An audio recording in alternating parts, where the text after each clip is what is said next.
Part 1. Switzerland's Untold Historical Journey.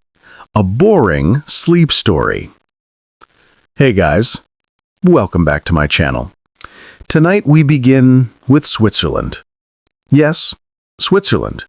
The land of punctual trains, watches, and a level of neutrality that would make a monk yawn. So, grab a blanket, dim the lights, maybe pour yourself some chamomile tea, because we're about to drift slowly through a history that, in many ways, is delightfully uneventful. And if you were hoping for epic battles or dramatic betrayals, well, Switzerland mostly outsourced that kind of excitement. But don't worry, the monotony has its own charm, like watching very responsible snails cross a road. Let's float back a few centuries, way before the fondue and skiing cliches took hold, to a time when the Alps were mostly a giant obstacle course for anybody trying to conquer something. The region we now call Switzerland was, in the early medieval period, a patchwork of tiny communities and tribal groups. These groups were mostly Germanic tribes, with some Romans still lingering from the Empire days, mostly because Rome had been around long enough to leave a mess behind. And yes, the Romans did try to build roads here. Some of them worked, some of them led straight into a mountain and stopped, because why not? By the 8th century, a much more structured presence emerged with the Frankish Empire, thanks to a chap named Charlemagne. Charlemagne was kind of like that overachieving relative everyone has at family dinners. Brilliant, organized, terrifyingly tidy, and absolutely exhausting to keep up with. He incorporated the Swiss territories into his empire, more or less administering them from a distance, because traveling through the Alps is slow, cold, and generally bad for your sandals. Fast forward a bit, and the Holy Roman Empire picks up the story. Switzerland was not a unified country yet. Instead, it was a collection of small, often bickering regions known as cantons. These cantons had their own local lords, mayors, and occasionally eccentric nobles who made life interesting, or at least mildly inconvenient. Imagine a patchwork quilt where each square argues about the pattern. That's Switzerland in the late medieval period. One of the more exciting elements of this period was what historians now call the Old Swiss Confederacy. It started around 1291, not with a bang, not with swords, but with a quiet sort of agreement. 3 Alpine regions, Uri, Schwyz, and Unterwalden, decided that maybe it was best to stick together for mutual defense. Because you see, life in the Alps can be a bit chilly, and it's much easier to fight off external threats if you have someone to share the yodeling with. Now, don't get the wrong idea. These were not towering, heroic figures of legend. They were mostly peasants and local administrators. And they were very, very concerned with practical matters, like taxes, grazing rights, and how to make sure the neighboring Habsburgs didn't confiscate their cows. Yes, cows. The old Swiss Confederacy had an early fascination with cattle. One could argue that their first battles were about rights to milk, which is frankly as thrilling as it sounds. As the Confederacy slowly grew, more cantons joined in, mostly because survival in the Alps is easier in groups, and also because the Habsburgs kept trying to meddle. These early alliances were not glamorous. They were not about glory or conquest. They were about, hey, if we all agree not to starve each other, maybe we won't freeze to death this winter.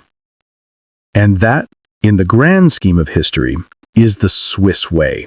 Pragmatic, understated, and slightly smug in its own quiet efficiency. The 14th and 15th centuries bring us the famous Swiss mercenaries. Now here is where things get a little more visually interesting, but not dramatically so. Swiss mercenaries were, of course, highly disciplined and the European powers liked them because they were reliable. And let's be honest, if you can march through knee-deep snow with a halberd and not complain, that's impressive, but also very boring to watch. They became the go-to guys for anyone who needed extra troops, mostly because Swiss soldiers seem to have perfected the art of showing up and doing their job, without unnecessary flair or intrigue. Meanwhile, back home, life remained quiet. Cantons were experimenting with forms of local governance.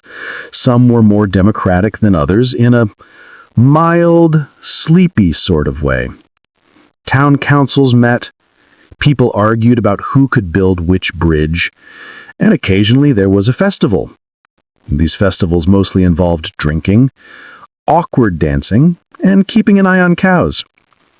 You can see why Swiss history is considered relaxing.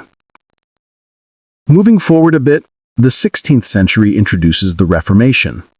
This period, elsewhere in Europe, is full of riots, excommunication, and dramatic public burnings. But Switzerland approached it in its own calm way. Figures like Ulrich Zwingli in Zurich started religious reforms. Conflicts existed, but again, not the sort of wild, cinematic stuff you might expect. They argued about doctrines in meeting halls and occasionally wrote lengthy pamphlets. People probably fell asleep reading them. And that too became a hallmark of Swiss historical resilience. Passionate debates, but executed in a way that preserves quiet mornings. By the 16th century, Switzerland's geography and political arrangements essentially insulated it from the worst of European wars. The 30 Years' War raged across much of the continent, with armies marching, cities burning, and general chaos. Switzerland, meanwhile, continued its tradition of cautious neutrality. The cantons mostly shook their heads, tended their cows, and tried not to be dragged into somebody else's war. And when diplomacy was necessary, it was done with meticulous paperwork and extremely polite letters. If wars had office hours, Switzerland would be the HR department. Let's drift over to the 18th century, where things get a little more culturally interesting, if not dramatically so. Swiss banking starts to take shape quietly. Merchants and local financiers realize that meticulous accounting and safe storage of wealth is, well, a solid plan. It's not flashy, but it's reliable. And meanwhile, some cantons experimented with Enlightenment ideas. Philosophers, writers, and occasional eccentrics wandered through the Alps, discussing morality, reason, and occasionally arguing about whether the cheese was better in Gruyere or Emmental. Spoiler, nobody settled this. And then comes Napoleon. He arrives at the Swiss doorstep in the late 18th century, not because Switzerland was particularly interesting, but because geography. Switzerland sits in the middle of Europe, conveniently in the way of anyone marching from France to Austria. Napoleon reorganized Switzerland into the Helvetic Republic. This, unsurprisingly, caused mild unrest. Swiss peasants were not used to centralized authority, mostly because they had spent centuries quietly ignoring external rulers. It was disruptive, yes, but in a very polite and orderly way. After Napoleon's departure, Switzerland eventually settled. Part 2. Switzerland's Untold Historical Journey, Industrial Whispers and Quiet Politics. Welcome back, friends.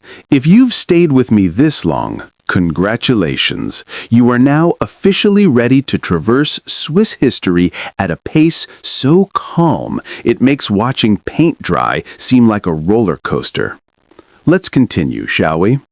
We're now leaving the Alpine serenity of the early 19th century and moving gently into the world of industrialization, political experiments, and a dash of elite eccentricity.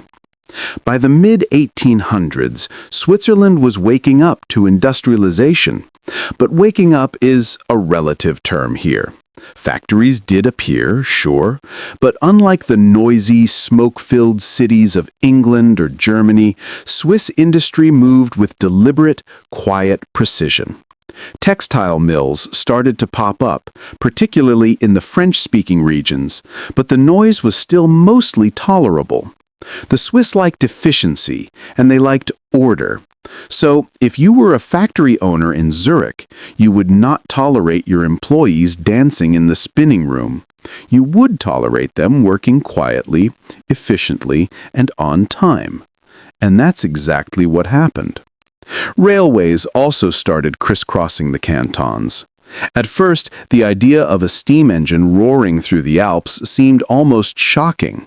Imagine a hissing machine barging through a landscape that had spent centuries in relative quiet. Yet the Swiss approached it with their characteristic meticulousness. Tunnels were carved slowly, bridges were engineered with painstaking care, timetables were created with obsessive precision, and of course, the trains ran on time. Mostly. Occasionally a snowstorm would intervene, but even snow was handled with systematic patience. This was not the Industrial Revolution of chaos. This was the Industrial Revolution of Swiss order. Politically, Switzerland was also experimenting. The federal constitution of 1848 had unified the cantons under a federal system, but it did so while maintaining a strong sense of local autonomy. This balance allowed for a slow, deliberate evolution of governance. Cantonal councils debated issues such as road repairs, postal services, and public education. National politicians occasionally debated matters of defense or trade, but the debates were civil, precise, and could safely put you to sleep if you were inclined to doze off in the middle of a speech. Switzerland, in short, perfected the art of being a functioning democracy without generating any real drama. Now, no history of Switzerland would be complete without mentioning the peculiarities of its elite classes. Wealthy families, particularly those involved in banking, industry, or local politics, developed some mild but oddly fascinating eccentricities. Some nobles maintained elaborate gardens, complete with topiary that resembled miniature mountain ranges. Others spent summers meticulously cataloging their stamp collections or studying Alpine flora. Emotional meltdowns did happen, of course, but they were usually quiet affairs. Sighs, sharp letters, and occasionally a broken teacup, rather than public scandals. Speaking of banking, the Swiss financial sector began to establish itself quietly in this period. Zurich and Geneva became hubs for secure banking, partially because the Swiss realized that discretion is profitable. People from all over Europe began to quietly entrust their wealth to Swiss bankers, knowing that paperwork would be handled with care, that secrecy would be respected, and that the bankers would not try to, start a revolution or a duel over misplaced coins. This tradition of financial prudence continues to define Switzerland even today. Culturally, Switzerland continued its slow, steady path. Alpine villages celebrated local festivals with subdued enthusiasm, emphasizing precision in food preparation, music, and dance. Folk songs often recounted the heroic deeds of past cattle herders, but with a focus on endurance rather than flair. Local architecture was functional and tidy. Castles were maintained more for historical pride than for defense. And if a chandelier fell in a manor house, the resulting scandal would be handled with a formal letter of apology rather than dramatic court intrigue. By the late 19th century, Switzerland was also experimenting with tourism. The Alps, which had once been a barrier, slowly became an attraction. Wealthy Europeans traveled to Swiss resorts for clean air, mild excitement, and spectacular views of mountains that had previously been mostly inconvenient. Hotels were built with calm elegance. Guides were employed to point out interesting peaks, glaciers, and occasionally a cow grazing on a slope. The Swiss quickly recognized that a steady stream of polite visitors could be very profitable, so long as the mountains remained orderly and the visitors followed the rules. At around the same time, Swiss intellectual life was quietly thriving. Universities in Zurich, Bern, and Geneva became hubs for research and philosophy. Scientists studied everything from geology to meteorology, often producing work that was careful, detailed, and perfectly suitable for long afternoon naps. Political philosophers debated federalism, neutrality, and governance, always with a calm, reasoned tone. And naturally, coffee breaks were taken very seriously. Precision, again, mattered. Let's not forget Swiss neutrality, which by now had become a national obsession. Europe in the late 19th century was a hotbed of rising nationalism, military alliances, and general chaos. Wars happened frequently. Armies marched, cannons boomed, and people elsewhere wrote dramatic letters about heroism and tragedy. Switzerland? Mostly cows, trains, and very polite border patrols. The Swiss were quietly proud of their ability to remain uninvolved without creating offense, a skill that required a delicate balance of diplomacy, patience, and mild stubbornness. The 20th century begins to creep in with slightly more urgency, though the Swiss approach remains calm. World War I erupts across Europe. Battles rage from the North Sea to the Mediterranean. Millions suffer. And Switzerland? They maintain neutrality. They organize humanitarian aid. They quietly watch from the Alps. Occasionally they take in refugees. But even their aid is administered with the efficiency, discretion, and politeness that define the nation. A nurse in Geneva might hand out blankets while simultaneously checking the inventory of medical supplies, ensuring that everything is catalogued properly. Drama is optional. Order is mandatory. Between the wars, Switzerland experiences mild industrial growth and continues to cultivate a reputation for stability.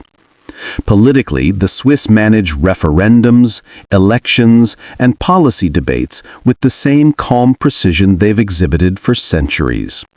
Elites continue their mildly amusing hobbies, collecting rare coins, cataloging Alpine flora. Emotional meltdowns remain internal affairs, marked by sighs over tea rather than shouting matches in town squares. During World War II, Switzerland again holds to neutrality, navigating the tense pressures of surrounding powers. They establish complex border defenses, which are mostly functional, and maintain an intricate network of civil defense. The country organizes rationing, fortifications, and military preparedness, all without the kind of chaotic panic that plagued other European nations. Even in this period, life retains a sense of methodical calm. And yes, there is the occasional spy or covert operation, but Swiss history treats these with understatement. A suspicious stranger may be quietly questioned, escorted to the nearest train station, and politely asked to leave. Adventure exists, but only in small, bureaucratically manageable doses. Meanwhile, life in the cantons continues. Alpine farmers maintain traditions, celebrating harvests, managing livestock, and slowly perfecting cheese. Local governments maintained infrastructure. The mountains are traversed by cable cars and railways. The people are efficient, polite, and mildly amusing to anyone who expects dramatic upheaval. History, in Switzerland's case, is more like a steady river than a raging torrent. Occasionally, there's a ripple. Occasionally, a storm passes. But mostly the river flows steadily, predictably, and endlessly beautiful. By the mid-20th century, Switzerland becomes a hub for international organizations, largely because of its reputation for order, neutrality, and discretion. Part 3. Switzerland's Untold Historical Journey. Modern calm and subtle eccentricities. Welcome back, friends. If you've been following along, congratulations. You're now an expert in quiet, Alpine persistence. Let's continue our journey into modern Switzerland, a country that somehow manages to remain orderly, polite, and mildly amusing, even while the rest of the world occasionally loses its mind. By the late 20th century, Switzerland had firmly established itself as a hub for finance, diplomacy, and international cooperation.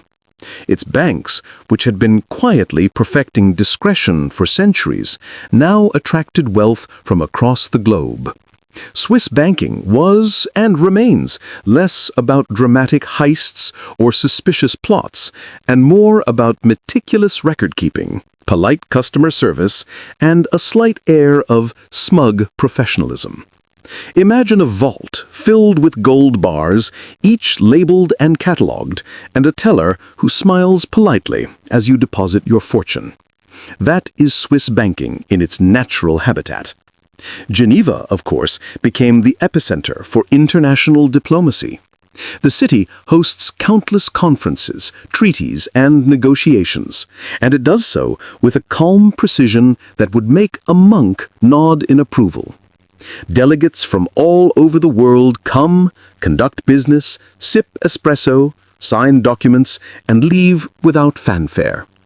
Even when international tensions rise, Switzerland manages to remain a kind of Switzerland-shaped pillow. Soft, supportive, and utterly unexcitable. Swiss culture in the late 20th century is quietly fascinating in its own right. People maintain traditions with mild devotion. Local festivals continue, often combining music, dance, and very orderly competitions involving cows, cheese, and woodcraft. Swiss families may spend weeks preparing for events, carefully ensuring that each detail is perfect. It's not dramatic, it's not flashy, but it is reliable, comforting, and, if you're the sort of person who enjoys predictability, strangely mesmerizing. Education also flourishes in Switzerland during this period. Universities maintain their long tradition of meticulous research and practical scholarship. Students study everything from physics to philosophy, often with an understated rigor that quietly surpasses expectations. Academic debates occur with civility, and emotional meltdowns are rare, typically contained to whispered sighs in the library rather than public spectacles. The Swiss approach to intellectual life, like everything else, emphasizes calm precision and understated accomplishment. Meanwhile, Switzerland continues to carefully balance neutrality with engagement. The country does not join military alliances, yet it participates in peacekeeping and humanitarian efforts around the world. Its citizens are patriotic in a mild, practical way. They may volunteer, donate, or serve in civil defense, but without fanfare or heroics. And yes, they remain very proud of their ability to avoid unnecessary chaos. If global drama were a theater, Switzerland would be the audience member quietly knitting in the back row. Now, let's pause to consider some of the more quirky aspects of Swiss elite life. Wealthy families maintain traditions that are simultaneously meticulous and mildly amusing. Some have long-standing private collections, rare coins, antique timepieces, or ancient manuscripts. Some host extravagant dinners, but the conversation is polite, measured, and never too loud. Emotional upheavals occur, yes, but they tend to involve carefully worded letters or strategic rearrangements of furniture, rather than shouting matches or duels. Swiss eccentricity, when it exists, is gentle, deliberate, and strangely endearing. Switzerland's landscape continues to shape its identity. The Alps, which once posed barriers to travel and trade, now attract tourists in droves. Ski resorts flourish, cable cars glide over snow-covered valleys, and mountain villages maintain their traditions with disciplined calm. Nature is respected, admired, and integrated into daily life, but rarely sensationalized. Avalanches are managed with precision, and weather reports are delivered in a tone that suggests, yes, there may be snow. Calm yourself and proceed efficiently. Culturally, Switzerland also maintains its linguistic diversity. German, French, Italian, and Romansh coexist, often within the same country, without generating the kind of dramatic conflicts one might expect. Communication is careful, measured, and polite. Citizens may argue about grammar, pronunciation, or regional culinary preferences, but these debates remain entirely civil. Even minor disagreements over which canton makes the best chocolate or cheese are handled with an understated sophistication. Swiss innovation quietly continues as well. Watchmakers remain obsessed with precision, scientists experiment with new technologies, and architects design buildings that balance beauty with functionality. Airports, public transport, and urban planning all reflect this philosophy. Clean, efficient, and mildly impressive in a way that doesn't demand attention but rewards careful observation. Politically, Switzerland remains a model of slow, deliberate democracy. Referendums and popular votes allow citizens to participate in governance, often with careful consideration and methodical debate. Policies are enacted with thoughtfulness, and abrupt changes are rare. The system is designed to prioritize stability, local autonomy, and rational compromise. Emotional displays in Parliament are minimal, typically expressed through subtle sighs or the occasional sarcastic note passed under the table. It's orderly, predictable, and oddly comforting. By the late 20th century, Switzerland also becomes a center for global conferences, trade negotiations, and cultural diplomacy. Geneva, Zurich, and Bern host countless events designed to foster international understanding. And yet the Swiss approach remains calm, meticulous, and polite. Even when tensions rise, there is a sense of, let's resolve this efficiently, quietly, and without creating a spectacle. It is diplomacy as a slow, measured art form, not a theatrical performance. Switzerland's social fabric is equally interesting in its understated way. Citizens maintain traditions while quietly embracing modernity. Local crafts flourish alongside global commerce. Villages continue to celebrate harvests and festivals, but always with a sense of careful organization. Citizens enjoy civic responsibility, participate in communal activities, and maintain a sense of order that is, frankly, remarkable in its consistency. Environmental stewardship also begins to gain traction in the late 20th century. Swiss citizens recognize the value of their mountains, rivers, and forests. Conservation efforts are methodical, sometimes obsessively meticulous, ensuring that natural beauty is preserved. Alpine wildlife is monitored carefully. Ski slopes are maintained responsibly, and urban planning incorporates green spaces with gentle efficiency. Drama is avoided. Mountains are respected. Period. Swiss neutrality continues to be a defining feature. Even as the Cold War unfolds across Europe, Switzerland avoids entanglement.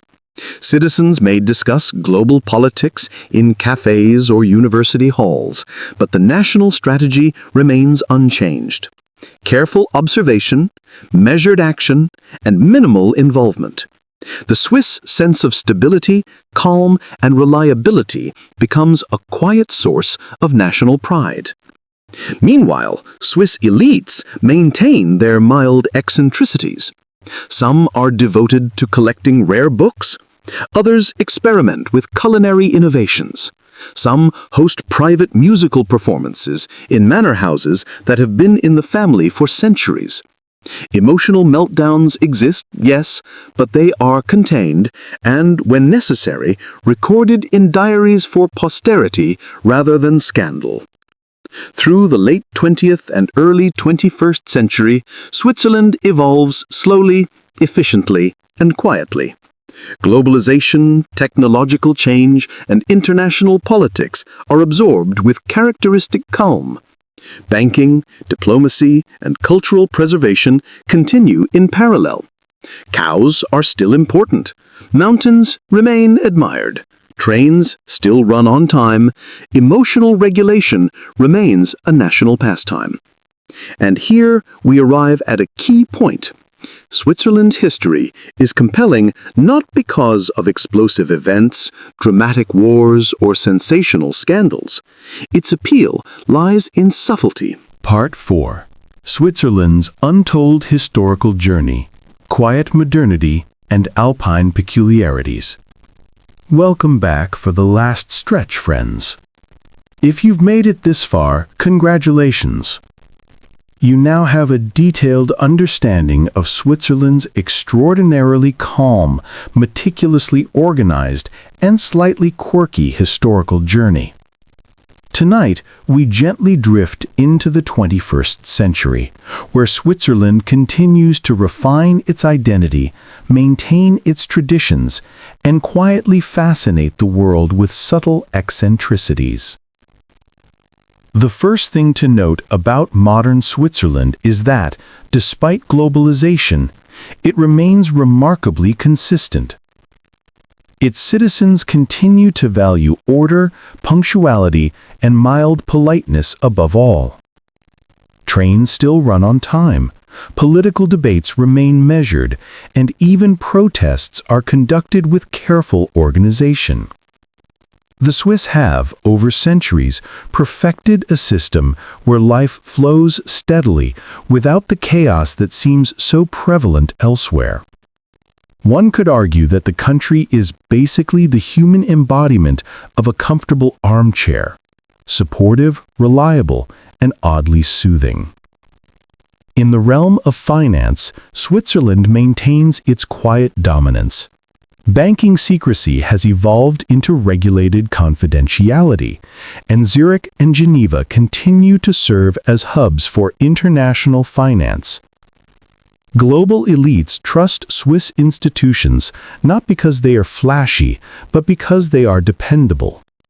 If a billionaire wants to deposit a fortune, they know the teller will smile politely, check the paperwork, and ensure that everything is meticulously recorded. There are no dramatic schemes, no wild stories of embezzlement here. Just efficient, discreet management, with the occasional eyebrow raised at an unusual request. Diplomacy continues to be Switzerland's forte. Geneva remains a center for international organizations, negotiations, and humanitarian coordination. The Red Cross, United Nations agencies, and countless NGOs operate here, drawn by the country's reputation for neutrality, stability, and calm efficiency. When crises erupt elsewhere in the world, Switzerland may not rush into dramatic action, but it provides a foundation for resolution. Carefully organized meetings, well-timed interventions, and coffee served with impeccable precision. This approach, understated yet effective, continues to define Swiss global influence. Socially and culturally, Switzerland thrives quietly. Alpine villages maintain festivals that celebrate music, dance, and agriculture, but the events are meticulously planned and pleasantly serene. Citizens continue to indulge in hobbies, crafts, and mild eccentricities. Wealthy families may commission mountain paintings, maintain private collections, or host subtle musical performances. Emotional outbursts still exist, but are almost always internalized, documented in journals, or expressed via carefully worded letters. Public scandal is rare. Even when something mildly dramatic occurs, like a missing cow or a delayed train, the Swiss response is calm, efficient, and quietly humorous. Education and innovation continue in the 21st century. Universities produce careful research across the sciences, arts, and humanities. Swiss engineers design cutting-edge technology. Architects blend function and beauty, and scientists conduct experiments with the same meticulous attention to detail that has characterized the country for centuries. Even startups and modern industries maintain a sense of order. Ambition exists, but it is always paired with patience, planning, and polite professionalism. Let's pause for a moment to appreciate Swiss transportation. Trains, buses, and trams continue to run like clockwork. Roads are maintained meticulously, tunnels are clean, and Alpine cable cars glide over valleys with precision. If you want punctuality in motion, Switzerland offers it effortlessly. Even airports maintain calm efficiency, guiding travelers without the chaos typical of larger hubs elsewhere. It's a quiet spectacle of organization, easy to admire, but unlikely to generate adrenaline. Switzerland's geography remains central to its identity. The Alps continue to define the landscape, attract tourists, and inspire a national sense of pride. Ski resorts flourish, hiking trails are carefully maintained, and environmental conservation is treated as a serious duty rather than a trendy fad.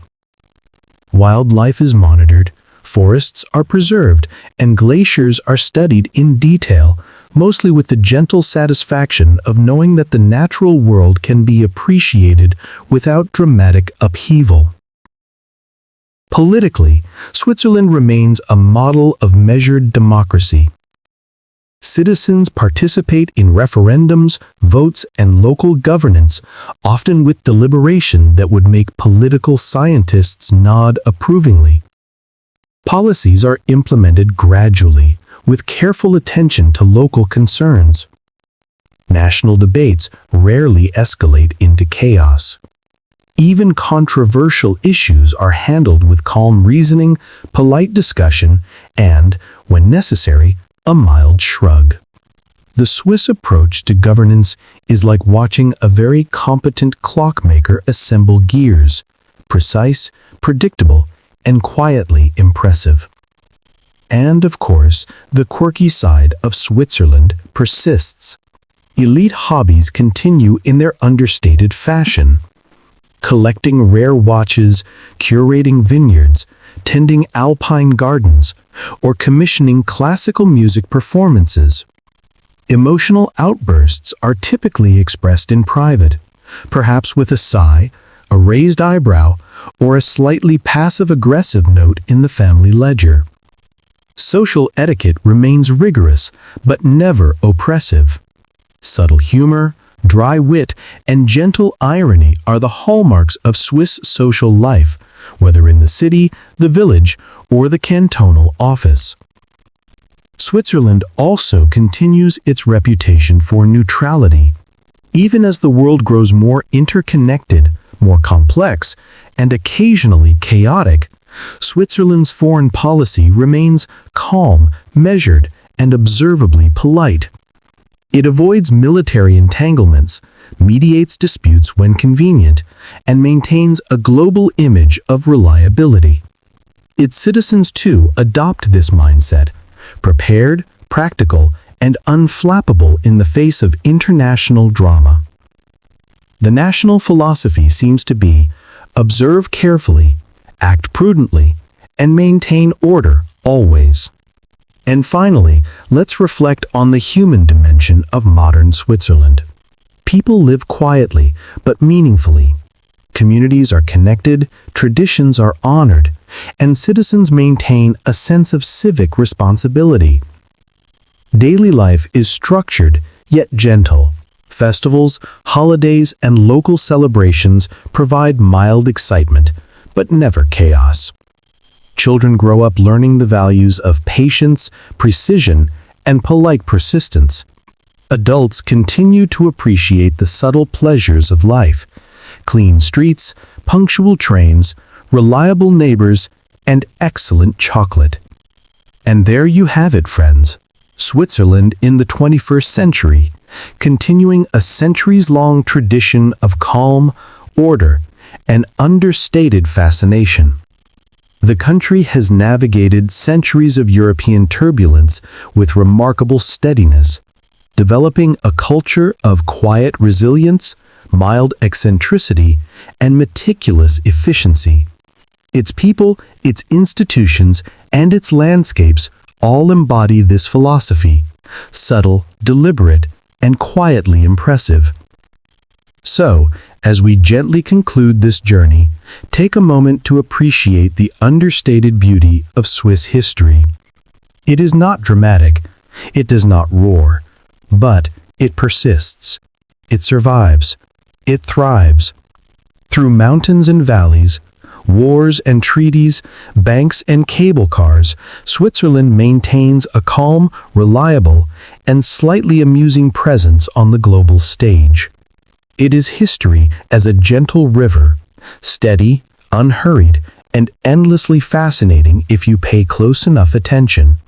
And now, friends, as we close the pages on this sleep-inducing journey, let yourself relax. Perhaps think of alpine meadows, gentle streams, and meticulously catalogued cow pastures. Switzerland's story is one of quiet persistence, subtle innovation, and understated elegance. A reminder that history need not be chaotic or dramatic to be profoundly interesting. Sometimes, the calmest stories are the ones that linger longest in the